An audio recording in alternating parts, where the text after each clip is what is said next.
राजकुमारी और एस्कॉट 3। वक्त रात का। राजकुमारी एलीन का दिल धक धक कर रहा था। वो बेचैनी से इंतजार कर रही थी। उसे बताया गया था कि जिस मर्सनरी को हायर किया गया है वो बहुत अच्छा इंसान है, सी रैंक का, और यहाँ तक कि उसे सन गॉड की चर्च से भी मान्यता मिली हुई है। वाह, एलीन ने सोचा, मेरा एस्कॉट जरूर कोई नेक, जाबाज और हैंडसम आदमी होगा। उसकी उम्मीदें आसमान छू रही थीं। उसी रात अंधेरे के साय में एलीन अपने अटेंडेंट हारून एरन के साथ मीटिंग हॉल पहुंची। रोसा, जो मर्सनरी गिल्ड की तरफ से थी, इंतजार कर रही थी।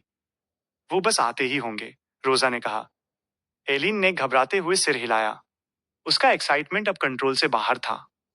और तभी दरवाजे पर हल्की सी दस्तक हुई। एलीन ने झट से उठकर दरवाजे का हैंडल पकड़ा। उसका दिल जैसे गले में आ गया हो। क्रीक। दरवाजा खुला और एलीन ने अपनी नजरें उठाईं, और उसकी आंखें खुली की खुली रह गईं।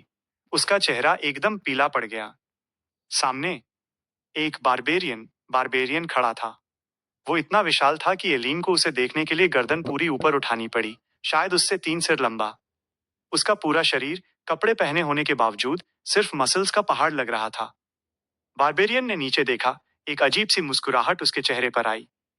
ओह, एक खूबसूरत लेडी, उसने धीमी आवाज में कहा और फिर जोर से हंसा। Nice to meet you, nice to meet you. Eileen के हाथ से दरवाजे का हैंडल छूट गया। वो हकलाती हुई 2 कदम पीछे हट गई। बारबेरियन, हारून चिल्लाया, फौरन एलीन को थामते हुए। उसकी आंखों में डर और नफरत साफ दिख रही थी।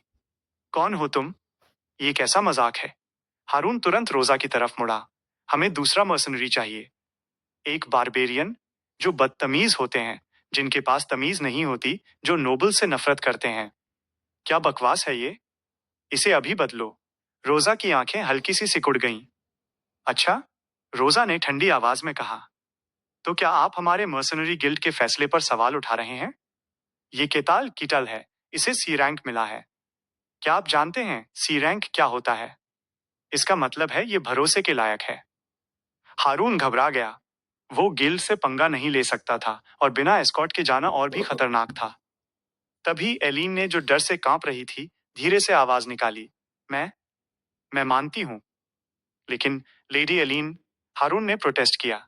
हमारे पास और कोई रास्ता नहीं है। एलीन ने हिम्मत जुटाई। यह सी रैंक है, यानी ये हमारी सुरक्षा कर सकता है। अब फैसला हो चुका था। हारून खामोश हो गया। केताल, जो अब तक कुर्सी पर बैठा ये सब सुन रहा था, बहुत खुश हुआ। मेरा अंदाजा सही था, उसने सोचा। ये लड़की सिर्फ कोई लेडी नहीं, बल्कि कोई बड़ी हस्ती है। केताल खड़ा हुआ और उसने एलीन की तरफ देखकर जितना हो सके उतना प्यार से मुस्कुराहट दी। मुझ पर भरोसा रखो, केताल ने कहा। जब तक मैं तुम्हारे साथ हूं, तुम्हें कुछ नहीं होगा। ये मेरा प्रॉमिस है। केताल की उस गर्मजोशी भरी मुस्कान को देखकर एलीन के शरीर में एक सिहरन दौड़ गई। उसकी आंखों में अब डर के आंसू थे।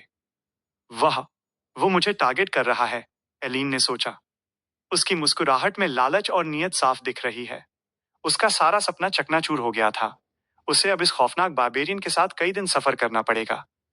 आंसुओं को रोककर एलीन ने बस इतना कहा, जी, मुझे आपके साथ काम करके खुशी होगी। और इस तरह, एक खौफ, एक मजबूरी और एक टूटे हुए सपने के साथ, राजकुमारी एलीन का नया और खतरनाक सफर शुरू हुआ। उस